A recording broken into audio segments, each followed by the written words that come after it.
There we go. Okay, good morning, good evening, and good day, everyone. It's Lou Martin here, Spirit Talks and Morning Prayers. And I'm here with one of my new best friends on the planet, the lovely and talented Kim Balstad. Yeah? Yeah.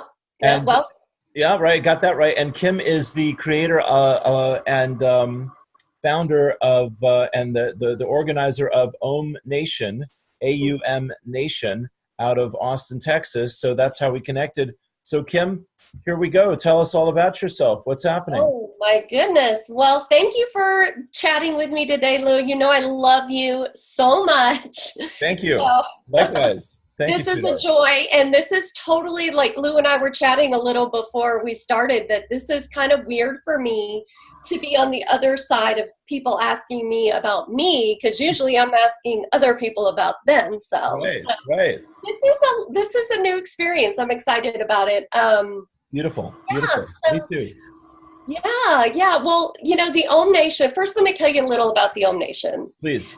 So the Aum Nation is an online directory, and it's a community of, spiritually minded, holistic practitioners and businesses that offer services and products to really help people live the healthiest, happiest life possible. So it helps people through times of personal change, growth, wellness, all of that. Right. How many members are there now, Kim? I think right now we're at about 88. Really? That's fantastic. And Mhm. when did it start? We started a little over 3 years ago. Right. And it's honestly, Lou, this is just kind of evolved on its own. And I always say that I didn't found it.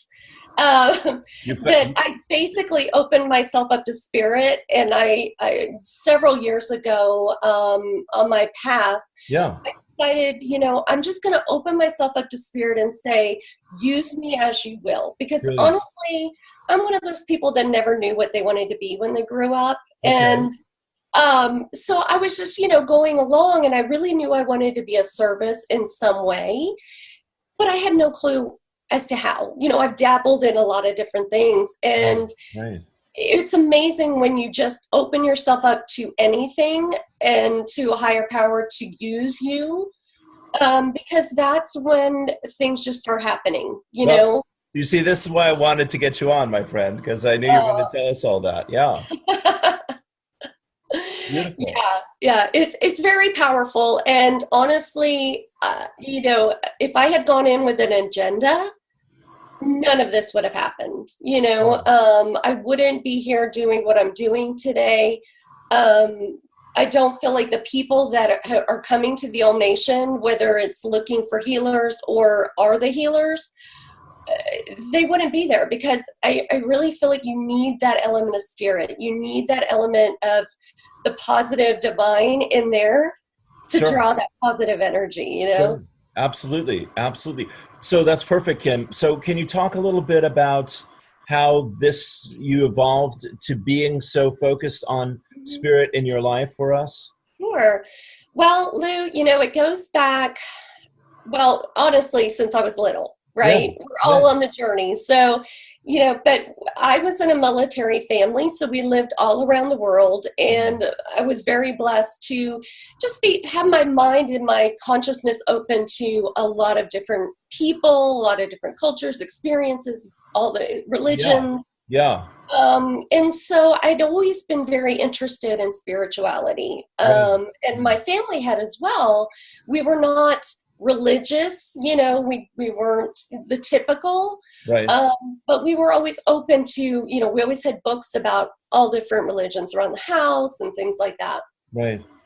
Um, so kind of fast forward to my mid 20s. Well, wait, Unfortunately, my can I, sorry. So you grew up all over the world. You were exposed to Buddhism and, Yeah, I mean, obviously Christianity for sure, Buddhism, just everything that's out there, Sikhism, Jainism, all these different religions, and, right, Hinduism, and, right, just right. everything. Right. So your So, exposure to all this as a child and your family not being very dogmatic, spiritually in terms of religion, that gave you an incredible introduction to what's possible in the world in terms of spirit.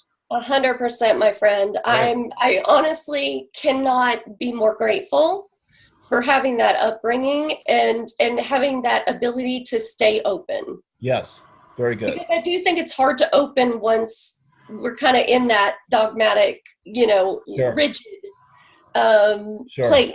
Yeah. Yes, I quite agree with you. That's why I wanted to really, not gloss over that. For whatever divine reason, you had this great depth of experience and exposure. Exactly. Were there any moments from your childhood that really stood out for you in terms of your connecting with other people's spiritual traditions in any interesting moment? Going to a temple, going to honestly, I don't think it was a dogmatic religious experience, anywhere like where it was more just seeing people live their lives. Right. And having these different backgrounds and these different beliefs, which to me made me realize at a very young age that we're all one. That we really are, no matter what you're calling whatever it is you're devout or your higher power, yes, it's all the same. So I think it was more that it was the culmination of the whole. Right. Seeing the whole human family. Exactly. Beautiful. Fantastic. Okay, now I won't interrupt you. Carry on. No. Yeah. Interrupt all you want, my friend. Thank you. Yeah. So I lived my life. Everything was great. And then, like all of us, unfortunately, depending how you look at it, things happen. And my father became ill. Okay. And struggled with cancer for a few years. Okay. And finally got to the end stages. Right. And he and I had many talks about, especially once we knew he was terminal. The whole process, I felt like, was such a growth, obviously. And I know a lot of people talk about those experiences being a major transition for the one who's passing, and then obviously the family. Sure. So, can I say one thing, Kim? Sorry. Yeah, so just a little note. So my guides say, out of all the events in our life, birth and death are the ones most deliberately designed to impact our relationship to love. I believe that 1,000,000%, Lou, because honestly, I hate to express it like it was such a gift for me. But I do believe that whatever our divine plan was, I don't know, some people believe, and I kind of believe that we kind of come down with our things, kind of, life things that are going to happen that are going to project us to what our mission is. And I feel like this experience with my father was part of the plan to lead me in the direction that I needed to go. So I feel like it was a divine gift from him. How old were you when he passed, your dad? Oh, Lord. I'm terrible with age and things, but I was in my 20s, maybe late 20s. Okay.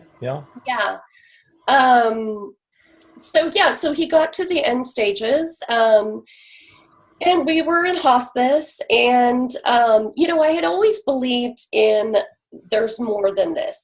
I always believed there's this is a temporary and we are permanent, and there's something after this physical form. Beautiful. I believed it, but I didn't know it, Lou. Sure. And there's such a difference there. And so through my experience being in hospice with my father, we had all been taking turns by his bedside the last evening of his life. And for whatever reason, whether it's that divine plan, I happened to be sitting next to him by his head. There was a chair right there by his head in the room at the time of his passing. And so I just happened to be sitting there, and I wasn't staring at him, but I was just kind of looking, out. And all of a sudden I felt drawn to look at him in the face. And I'm telling you, Lou, I can hardly put it into words, the profound experience. Such radiant light and beaming energy Wow. coming Wow. forth from him. Wow. And he smiled 3 times, and I knew he was gone. It was just, Wow. it was such a powerful, Yeah. momentous experience for me to observe. Beautiful. But I really do feel like it was a gift to really say, okay, we've had these conversations, we've talked that you say you believe in this or that, but now you know. Yeah. You know, I know 100%. Yes. He either was greeted by someone or he went somewhere. He knew he was going somewhere. So yes. Well, and you saw more than the physical happen. You saw his spirit leave his body. I saw it, and it was like I felt, to me more than anything, it was the feeling of that immense. It was almost like, you know, people have those near-death experiences, and they say it was such profound love. Yeah. And I feel like it was so profound that it oozed out of his being, and I could experience a taste of what that profound love was. And wow, that was just enough, right? Right. I can't even imagine the full on, right? So. Yeah. Brilliant. Well, that's a huge gift. It is a huge gift, you know, to know that we're more than our mind and our body and our life, and that love is eternal.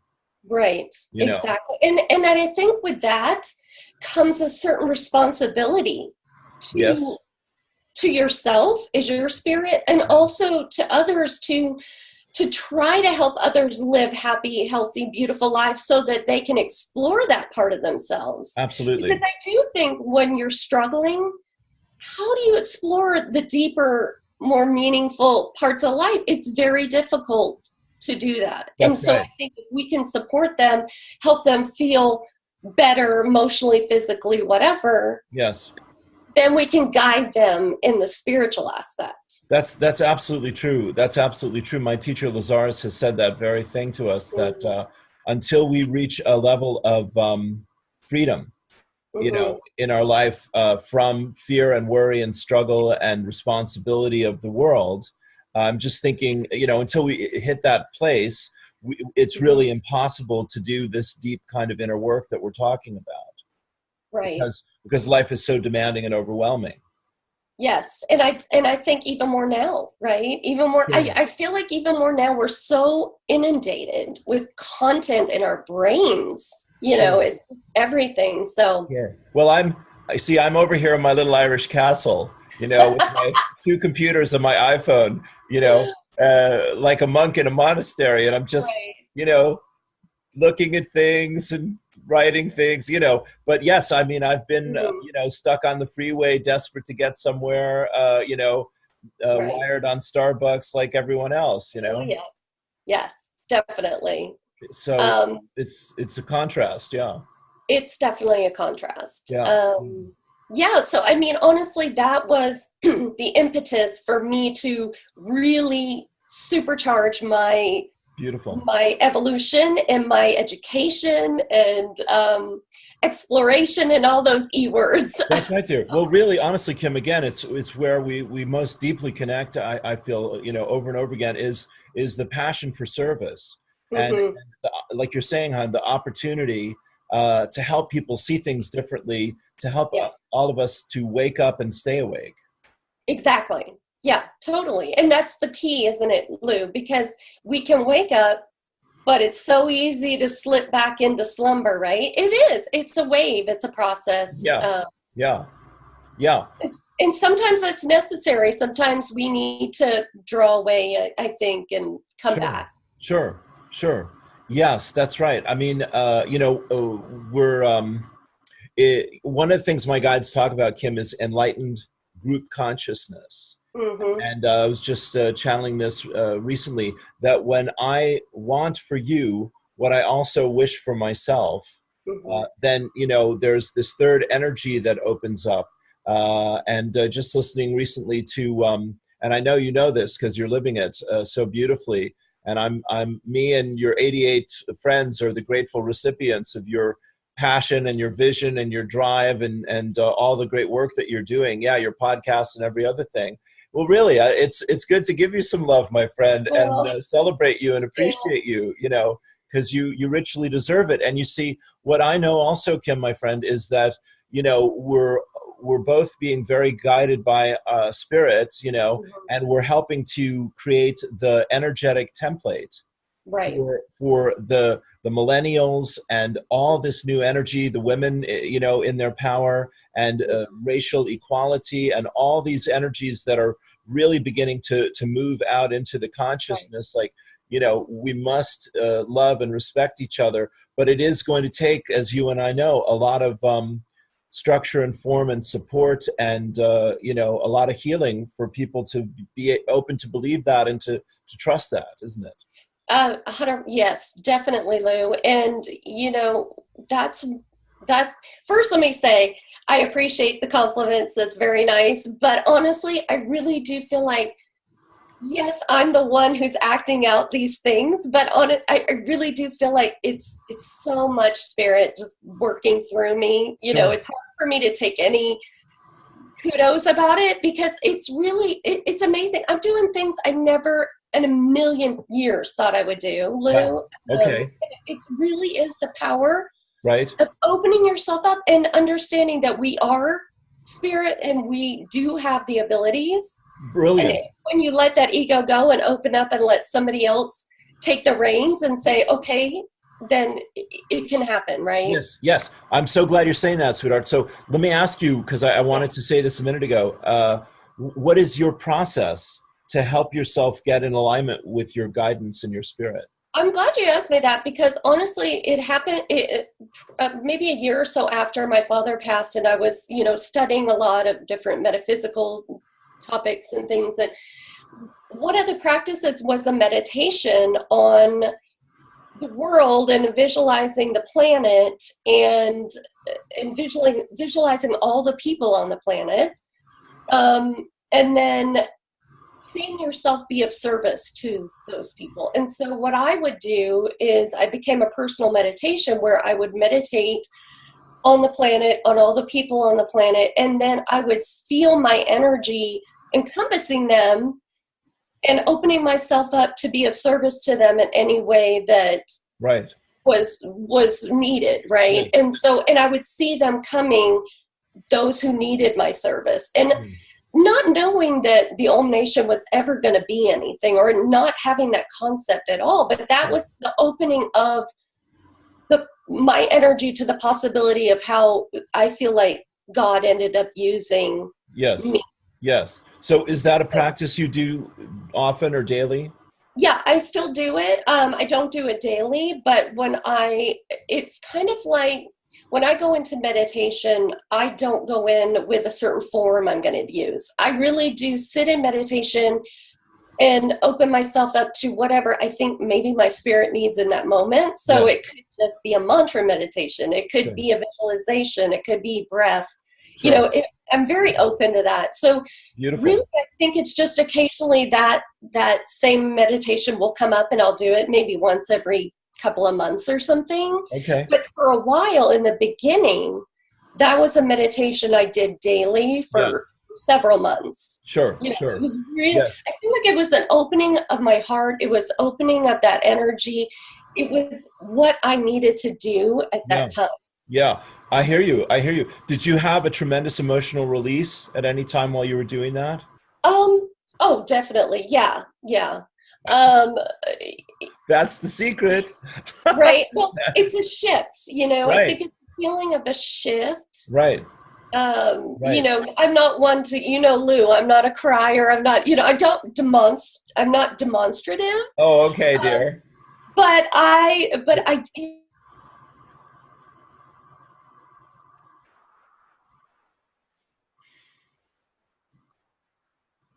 It's like an energetic shift. Yes, that's Okay. wonderful. Yeah. No, as I said, I was actually getting guided to ask you this earlier, so I know that Spirit wanted us to give you the space to share that. And bless your shy, lovely hearts, my friend. But I just wanted to say this tends to be, you see, we're so in our heads, and we're so afraid of real vulnerability and real, just being so vulnerable. And yet, of course, that's what spirit needs us to be able to be open to, in order to really, shoot the lightning bolt through our heart so we can go, oh, I remember now, you see. Yeah, exactly. Yes, I can see that, because we do put up those those emotional resistances, energetic resistances. Sure. And, for me, I think just maybe the way I'm made, to me, it was more of an energetic opening of my heart and being receptive to that, that's what it took, Sure. Sure. Absolutely. Well, it's unique for everyone, Right, exactly. Yeah. Yeah. But I feel like there are some common qualities about that. And always, I know in the sessions and whatnot, when people allow themselves to really release, like you said, the resistance, the fear, the judgment, there's usually all these tears of compassion and relief. Yes, yes. And honestly, Lou, I do think that my giant, I guess, awakening, if you want to call it that, was the moment that I experienced my father pass. And Yes. and I think it was that energy that I felt emanating. Oh, yeah. Deeply penetrated, that Sure. was the pop, right? Sure. That was the boom, everything opened up. So right. The rest was just learning how to process and work with that and understand what my next step was going to be, how I work with this and utilize it to help the higher good. Sure. Yes, that's my guides say: activation, integration, manifestation. Yeah. Right. Yeah. Very, very good. So when did you start getting the Aum Nation vision, and how did that begin for you? So what happened was I ended up going to work at a yoga studio. I studied metaphysics for, several years. And then I had, been open to, I wanted to be surrounded by like-minded people. Okay. We want our tribe. So I had been studying on my own, doing all these things. And I was like, no, now it's time. I need to get out there. So I began working at a local yoga studio that had several locations and got to know a lot of people, Lou, a lot of practitioners, a lot of people in the wellness community and students. And what I found was there was a certain element that had this feeling of competition and this sense of fear that there's not enough out there, grasping that I need the students. You know what I mean? Like this. Right. That there's, how am I going to get people in my classes and blah, blah, blah, blah. Yeah. And my thought is that I really believe in manifestation, and I believe in what we put out there, we're going to get back. And I really do think that if we put out that we want to help one another, lift each other up as a community, then we're all gonna reap the benefits, right? Yes. So it was an energetic thing where I wanted to create a space where these healers, this community could come together, give them a platform to reach out to people, which I also want to be there to help people find these beautiful souls, and also create that community for the healers to have people that they can come to when they have questions, when they need somebody to be there for them. Sure. Yes. But also to create that energy of we're all here in it together, and we don't need to put your fellow, caregiver, your fellow healer down. Right. We can lift each other up. We can give you our customer, our clients, our, and know that you'll do the same. Like we're there for each other. Yes. So creating community. Exactly. Yeah. 100%. You know, and it's, and now I was thinking this morning, Lou, that, when I started out, it was like, okay, it's twofold, right? It was the directory and it's the community. But now this morning, all of a sudden I started thinking it's actually threefold, because it's the directory, it's the community that comes from that, but it's also the online community of people who are just absorbing this positive energy and these things that we're putting out in the world. So it really is this kind of trifecta of positiveness, right? Beautiful. Yes, wonderful, wonderful. Absolutely. Are you familiar with Lynne McTaggart and her The Power of Eight and the Field? Yes, yes. I Right. love it. Good. So, I mean, that's something I'm thinking about, and I wanted to chat with you, whenever about, and Ingrid and I have spoken about this, Ingrid Turner, who Yeah. knows another angel. But yeah, these groups of eight, Lynn is demonstrating that their manifesting abilities are really dramatically accelerated. So it's something to explore. Yeah, and it's funny you say that because my thesis for my master's was about the 100th monkey effect, and basically it was about the Coup Mela and all these people coming together and praying and what impact, that group consciousness can have. Right. Transform. Right. Talk about the Coup Mela, because a lot of people who haven't gone to India might not know about that. Oh my gosh. I hope I can remember enough of the details, Well, Lou. just give us a little taste, maybe, how it inspired you. From what I remember, it's the festival where, and the Coup Mela is the big one, right? Where the three rivers come together or something, and then it's. I've never been, so you know more than I do. I haven't been, and honestly, it's been more than 5 minutes since I did. I think it's been like 20 years since I've done this. So Okay. Thought about it, but the Coup Mela basically is a huge festival, right? Where people come together and they spend what is it, like a month or something? It's ridiculous for the big one, and they pray and they have ceremonies, and it's all this amazing, wonderful energy going out to the world to bring on positive love into the world. So, they have one, I think it's every 7 years, but the big one is every whatever years. And like I said, I've forgotten way more than I remembered. Okay. All right. But to me, it was about that group coming together and the impact. And it's like you talk about the power of eight. Right. I do believe that we have a one mind. Like we have an underlying thread. Yeah. We have our individual consciousness, but I do think we have that underlying thread that's all connected. Yes, I agree. And that we can use that for a really positive purpose. Absolutely. And of course, there's the line from the Bible where Jesus says, "Where two or more are gathered together in my name, there am I in your midst." Yeah. Right? Yeah. So, and of course, Greg Braden, who I follow these days on Gaia.com, which I'm a big fan of, he's done work with how the square root of 1% of any group can affect the consciousness of the entire group. It's some formula like that. Yeah, exactly. And that's that whole thing of the 100th monkey. Like you get to a certain point, you get to that pivot point of consciousness where enough people come together, or people or animals or whatever comes together, consciousness comes together, and that one last consciousness coming in will trigger so that the whole group will change. That's right. So, wow, can you imagine if we all start putting out that love and peace? Well, that's why I'm a realist, Lou. I am a realist, but I also believe that change can happen. So I understand that we have a lot of problems in this world. Sure.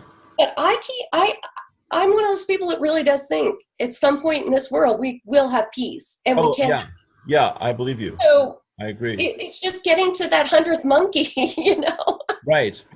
Absolutely. Well, Wayne Dyer has this great quote, Kim. He says, I'm realistic. I believe in miracles. Thank you. Yes. Yeah. So that says it. Well, and of course, a lot of the teachers that I study with talk about the two earths and how, we're at this time of choosing, will we continue to live in the drama, or will we create a world of harmony and synchronicity and peace and enlightenment? And, it's obvious where you and I are committed, and everyone Yeah. who listened to what we have to say here today. So, it's a preview of coming attractions, as my guides say. Yeah. And, it's a difficult time, I feel like, to be incarnated on this planet.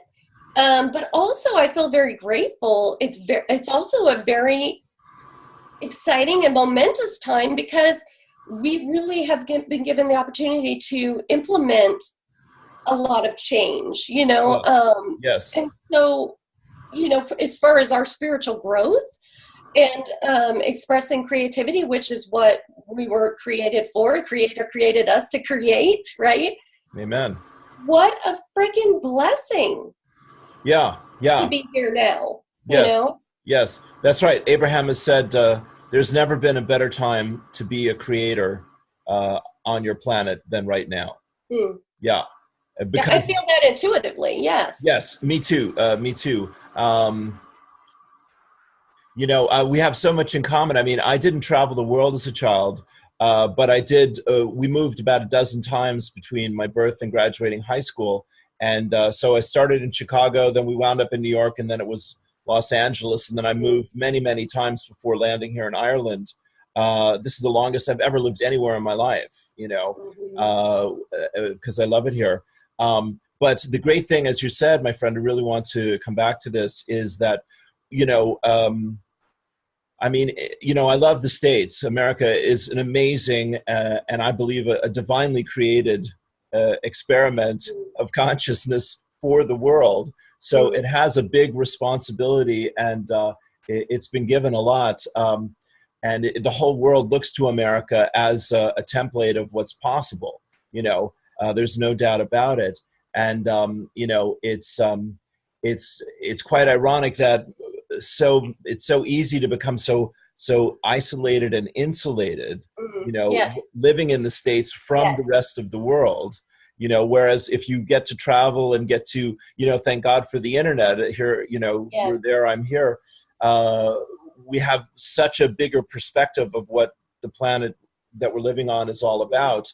And as you said, that's going to keep changing and changing. So it's the sky is the limit. There's no doubt about it. Yeah, and I think that's a really good point, Lou, is that having the internet and all of these things, I mean, that's just all part of this time where we can utilize these tools. I know a lot of people, used to say the internet's evil and all this stuff. It's so funny. But yeah, I mean, like anything in the world, it can be used for good or bad. So what an amazing tool for us to be able to open our awareness and our consciousness, use it to reach other people, use it for ourselves, Yeah. What a blessing. Yeah, no, it's profound. And, the thing that I really love, Kim, about what you do and your work and Aum Nation, and Teresa, I want to give a shout out to your beautiful sister there, who's another angel keeping all that happening. The podcast and all that, great stuff. What's the name of your podcast again?